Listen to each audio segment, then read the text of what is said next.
Bismillah, Assalamualaikum warahmatullahi wabarakatuh.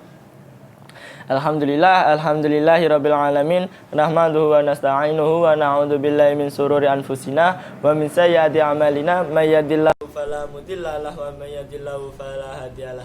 Asyhadu an la ilaha illallah wahdahu la syarikalah wa asyhadu anna Muhammadan abduhu wa rasuluh. Amma ba'du. Pertama-tama marilah kita panjatkan puja dan puji syukur kita atas kehadirat Allah Subhanahu wa taala, atas karunia-Nya, atas hidayah-Nya, atas nikmat Islamnya. Alhamdulillah kita bisa menikmati segala kenikmatan yang telah diberikan Allah kepada kita semua. Amin amin amin. Tidak lupa sholawat serta salam semoga selalu tercurahkan kepada junjungan kita Nabi Agung Nabi Muhammad sallallahu alaihi wasallam, di mana dialah yang telah mengantarkan umatnya dari zaman jahiliyah menuju zaman terang benderang. Nah, sebelumnya perkenalkan, nama saya Ruzain Jarir Saiful Ahmad. Saya dari Fakultas Agama Islam, dari Prodi IGT Ilmu Quran Tafsir, dan dari Komisariat IMM Muhammad Abdul.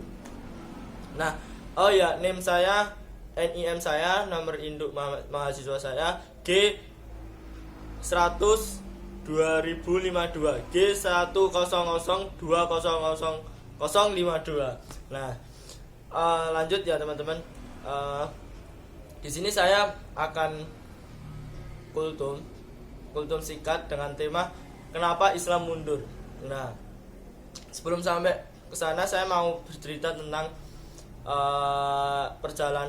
sebuah kisah perjalanan Muhammad Abdul. Nah, ini kebetulan juga nama komisariatnya IMM FAI, IMM Fakultas Agama Islam, yaitu Komisariat IMM Abdul ya. Nah, gini teman-teman, Muhammad Abdul itu pernah ke Perancis. Dia pernah ke Perancis dan dia pernah ke Arab ya, kembali ke Arab lah, kan asal dia dari Arab. Nah, ketika dia di Perancis, dia melihat masyarakatnya, etos kerjanya tinggi, sosialnya tinggi, ritualnya juga tinggi, lalu kontak sosial antara satu manusia dengan satu yang lainnya juga bagus, terus kebersihannya juga bagus dan sebagainya, yang dimana yang ajaran Islam itu yang harusnya kita lakukan, yang diperintahkan kepada kita, yang harusnya kita lakukan, justru dilakukan di Perancis. Nah, lalu dia membandingkan dengan di negeri Arab. Jadi dia pernah bilang seperti ini, saya melihat Islam di Perancis, tapi saya nggak melihat Muslim di Perancis, dan saya melihat Muslim di Arab tapi saya nggak melihat Islam di Arab. Ya, jadi gitu teman-teman. Yang dimaksud dia melihat Islam di Paris itu dia melihat bahwa apa yang diperintahkan Islam itu justru dilaksanakan di masyarakat Perancis. Tapi di sana tidak ada masyarakat yang beragama Muslim. Nah, tapi ketika dia di Arab, dia melihat Muslim, manusia yang beragama Islam, tapi dia nggak melihat Islam di sana. Maksudnya yang dia nggak melihat Islam di sana adalah di mana yang diperintahkan agama Islam itu dia tidak dilaksanakan di negeri Arab, tidak dilaksanakan di negeri Arab. Jadi dia berkutip seperti itu. Lalu ada lagi cerita, kalau nggak salah Muhammad Rashid Ridho itu pernah menulis kenapa Islam mundur dan peradaban lain maju. Nah, dia pernah menyaksikan bagaimana Islam itu runtuh ketika kekhalifahan Utsmaniyah itu runtuh, hancur atau runtuh ketika kekhalifahan diganti dengan sistem demokrasi. Nah, dia intinya dia bilang seperti ini, kenapa Islam mundur? Karena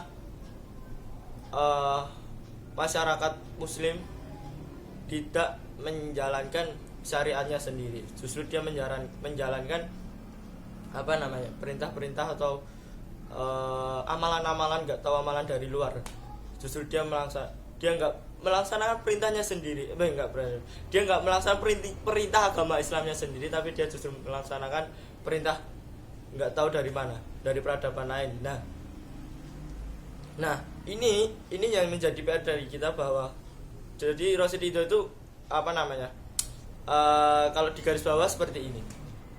Seandainya umat Islam itu menjalankan syariatnya sendiri, menjalankan perintah agamanya, insya Allah umat Islam, insya Allah ya umat Islam ini akan maju dan melebihi peradaban yang lain. Kita lihat Jepang hari ini maju, teknologinya maju, tapi di sisi lain Jepang angka kematiannya tinggi, angka bunuh dirinya tinggi, angka pemerkosaannya tinggi dan sebagainya. Lah, apakah ini juga disebut negara maju? Nah, ini yang menjadi tanda tanya untuk kita. Lebih baik kan moralitasnya tinggi, moralitasnya maju, dan nanti teknologi dan sebagainya insya Allah akan menyusul. Nah, seperti itulah kira-kira seperti itu. Dan saya mengutip ini cerita film dari ini Abdul Hamid II, Khalifah Abdul Hamid II. Ketika itu dia memerintahkan, ketika dia berkuasa itu ketika itu Turki Utsmani sedang diambang kehancuran. Ada ideologi dari barat, ideologi dari timur, komunis dan sebagainya. Ketika itu baru semarak, kalau bahasa sekarangnya baru ngetren lah, baru hits. Nah, ketika itu para mahasiswa di Turki Utsmani itu bahkan sampai berdemo untuk mengganti sistem kekhalifahan ini, untuk mengganti sistem demokrasi yang diusung oleh orang-orang barat. Dan bahkan banyak yang terinspirasi dari ini revolusi Prancis. Nah lalu ini sebuah menteri atau siapanya saya lupa, itu dia pernah pernah bincang-bincang sama Khalifah Abdul Hamid. Wahai Khalifah, bagaimana kalau kita mengambil ini, bagaimana kita menerapkan ideologi barat atau menerapkan sistem dari barat. Nah, ya ini jawaban Abdul Hamid II yang yang membuat saya terkejut dan terkesan adalah seperti ini.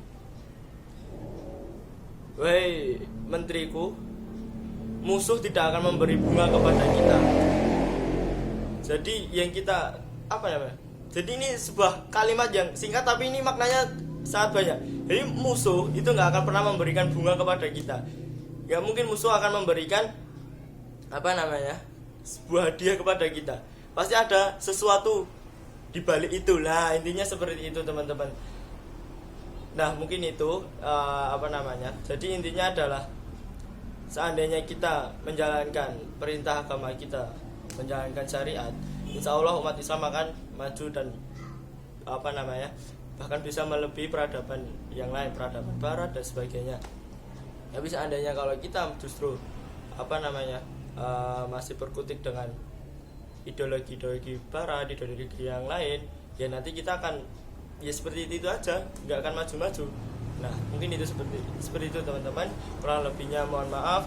Nun wal qalami wa ma yasturun. Wassalamualaikum warahmatullahi wabarakatuh.